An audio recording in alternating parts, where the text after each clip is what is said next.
Hello guys, स्वागत है आपका डेटा स्ट्रक्चर की सीरीज में, जहां पर हम डिस्कस कर रहे हैं बाइनरी सर्च ट्री। दोस्तों, प्रीवियस लेक्चर में हमने बाइनरी सर्च ट्री की डेफिनेशंस डिस्कस कर ली थी। अगर आपने प्रीवियस लेक्चर को नहीं देखा है तो प्लीज़ एक बार उसे रेफर कर लीजिए, लिंक आपको वीडियो के डिस्क्रिप्शन में मिल जाएगी। आज दोस्तों हम डिस्कस करेंगे बाइनरी सर्च ट्री का वन और एक ऑपरेशन, दैट इज सर्चिंग। तो चलिए दोस्तों, स्टार्ट करते हैं आज का लेक्चर। तो दोस्तों, बाइनरी सर्च ट्री बेसिकली होता क्या था? ऐसा ट्री जिसमें मैक्सिमम नंबर ऑफ चाइल्ड किसी भी नोड पेरेंट के कितने हो सकते हैं? 2 हो सकते हैं। सबसे फर्स्ट प्रॉपर्टी ये होती थी। एंड देन सेकंड क्या होती थी कि अगर कोई उसके चाइल्ड हैं तो जो लेफ्ट हैंड का चाइल्ड होगा वो हमेशा पेरेंट से क्या होगा? छोटा होगा। और जो राइट हैंड साइड का चाइल्ड होगा वो हमेशा पेरेंट से या तो बराबर या बड़ा होगा। जैसे कि आप यहां देखिए, 40 जो है वो लेफ्ट चाइल्ड है 90 का, इसलिए वो उससे छोटा है। और 120 जो है वो राइट चाइल्ड है, इसलिए वो उससे बड़ा है या बराबर है। तो दोस्तों, ये जो प्रॉपर्टी थी ये हमारी किसकी प्रॉपर्टी है? बाइनरी सर्च ट्री की। अब अगर दोस्तों मुझे इसमें एलिमेंट को सर्च करना है तो कैसे करेंगे? तो उसको दोस्तों सर्च करने के लिए हमारा सबसे पहला स्टेप जो है, हम शुरुआत कहाँ से करेंगे? हम स्टार्ट करेंगे दोस्तों कहाँ से? हम स्टार्ट करेंगे हमेशा रूट से। स्टार्ट कहाँ से करेंगे दोस्तों? हम हमेशा रूट से स्टार्ट करेंगे। मतलब रूट मतलब ये हमारा क्या रूट है, ये हमारा क्या रूट है। तो हम रूट से शुरुआत करेंगे एलिमेंट को सर्च करने का।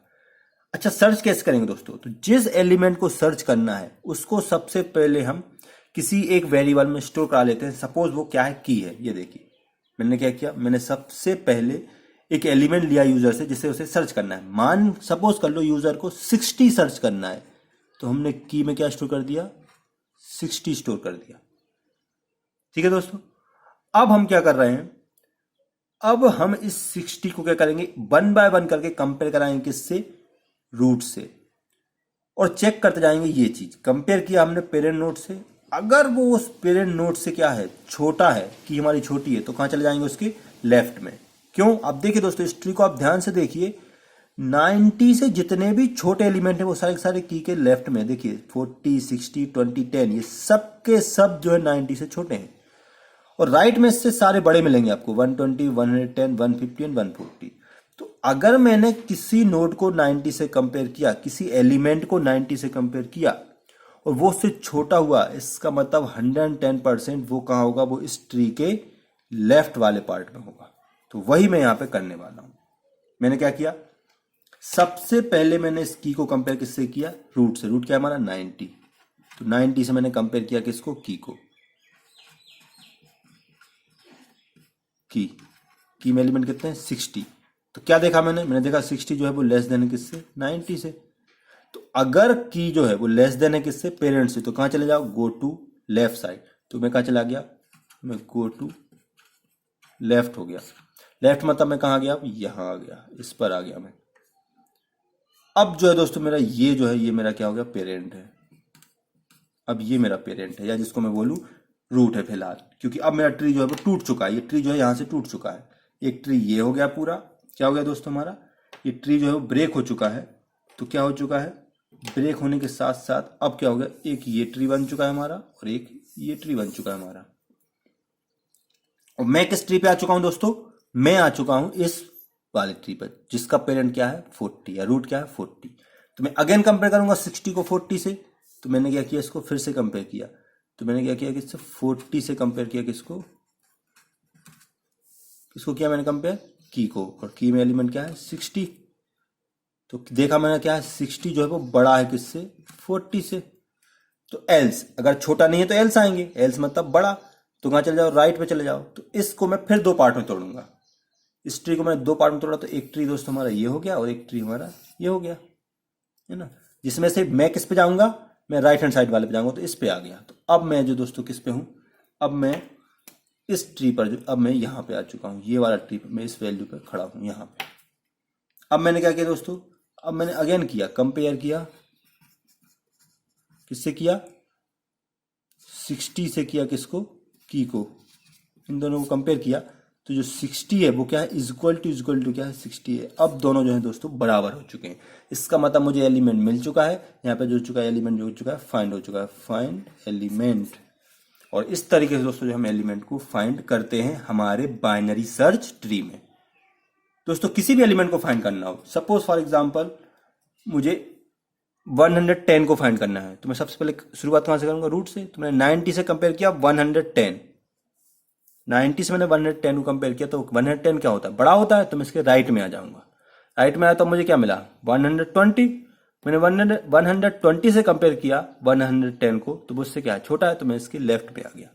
तो ये मिल गया मुझे 110। तो इस तरीके से दोस्तों मैं कंपेयर करते जाता हूँ और स्टेप इस तरीके से करते जाऊंगा। अगर मुझे सपोज 150 कंपेयर करना है, तो 90 से कंपेयर किया, इससे बड़ा है तो इसके राइट में आ जाऊंगा। 120 से कंपेयर किया, इससे भी बड़ा है तो इसके राइट में आ जाऊंगा। 150 से कंपेयर किया, जी हाँ यही है, तो मैं फाइंड हो चुका है। सपोज 160 कंपेयर करना है, तो 90 से कंपेयर किया तो इसके बड़ा है इससे, तो इससे राइट में। 120 से कंपेयर किया, इससे भी बड़ा है तो इसके राइट में। 150 से कंपेयर किया, इससे भी बड़ा है तो इसके राइट में, पर इसके राइट में कोई एलिमेंट नहीं है, तो इसका मतलब क्या हो जाएगा, नॉट फाउंड, मतलब 160 इसमें अवेलेबल नहीं है। तो दोस्तों मैं कंपेयर कब तक करूंगा, जब तक कि मैं सबसे लास्ट बॉटम में नहीं पहुंच जाता, जब तक कि पर्टिकुलर नोड के जो चाइल्ड हैं वो खत्म नहीं हो जाती। जहां मुझे नल मिल जाएगा वहां पर मैं स्टॉप हो जाऊंगा। ये देखिए इसके राइट में क्या है, राइट में नल है, कुछ नहीं तो नल है, इसके क्या है, नल है दोनों साइड। तो दोस्तों हमेशा नोड जिसका कोई चाइल्ड नहीं होता है उसके दोनों चाइल्डों में क्या है, नल है। जिसका एक चाइल्ड नहीं है तो उसके एक चाइल्ड में एलिमेंट और एक चाइल्ड में नल है। तो दोस्तों इस तरीके से मैं बाइनरी सर्च ट्री पे काम करता हूं, या इस तरीके से बाइनरी सर्च में एलिमेंट को फाइंड करता हूं। तो दोस्तों उम्मीद करता हूं आपको ये चीज क्लियर हुई होगी। अब देखिए दोस्तों बाइनरी सर्च ट्री में और नॉर्मल ट्री में यही तो अंतर हो गया। बाइनरी सर्च ट्री में मुझे पता है कि एलिमेंट जो है वो लेफ्ट में छोटे होंगे, राइट में बड़े होंगे, तो मैं उसके बेसिस पे से प्रॉपर सर्च कर सकता हूं। पर जो नॉर्मल ट्री होगा, जो बाइनरी जो सर्च ट्री नहीं होगा, तो उसमें तो ऐसी कोई रेस्ट्रिक्शन होता नहीं कि लेफ्ट में छोटा हो राइट में बड़ा हो, तो उसमें मुझे सर्च करने के लिए डिफिकल्टी होती है। उसमें मैं सर्च करना, मुझे सारे नोड सर्च करने पड़ेंगे। मतलब मैं 90 पे कंपेयर करके ये डिसाइड नहीं कर पाऊंगा कि लेफ्ट में जाऊं कि राइट में जाऊं। क्यों? क्योंकि उसमें तो एलिमेंट कहीं पे भी हो सकता है, बड़ा छोटा, क्योंकि उसमें तो ऐसा कोई रिस्ट्रिक्शन नहीं था। तो दोस्तों ये बाइनरी सर्च ट्री का एडवांटेज है कि जब भी हम नोड को सर्च करते हैं तो हमारे आधे एफर्ट जो है बच जाते हैं। दोस्तों उम्मीद करता हूं आपको ये चीज क्लियर हुई होगी कि बाइनरी सर्च ट्री क्या होता है और बाइनरी सर्च ट्री में हम सर्चिंग कैसे करते हैं। अगर दोस्तों आपको ये चीज क्लियर हुई है तो प्लीज हमारे वीडियो को लाइक कीजिए, शेयर कीजिए, और अगर आपने हमारे चैनल को अभी तक सब्सक्राइब नहीं किया है तो प्लीज सब्सक्राइब कीजिए। सब्सक्राइब करने के बाद वहां पर बेल आइकन बन के आएगा, उसे भी दबाइए। और दोस्तों अगर आपको कहीं डाउट है तो आप कमेंट सेक्शन में डाउट पूछ सकते हैं, मैं उसका आंसर जरूर दूंगा। तो मिलते हैं दोस्तों अगले लेक्चर में, जहां पर हम सेकंड ऑपरेशन डिस्कस करेंगे, insertion in binary search tree. तब तक के लिए नमस्कार।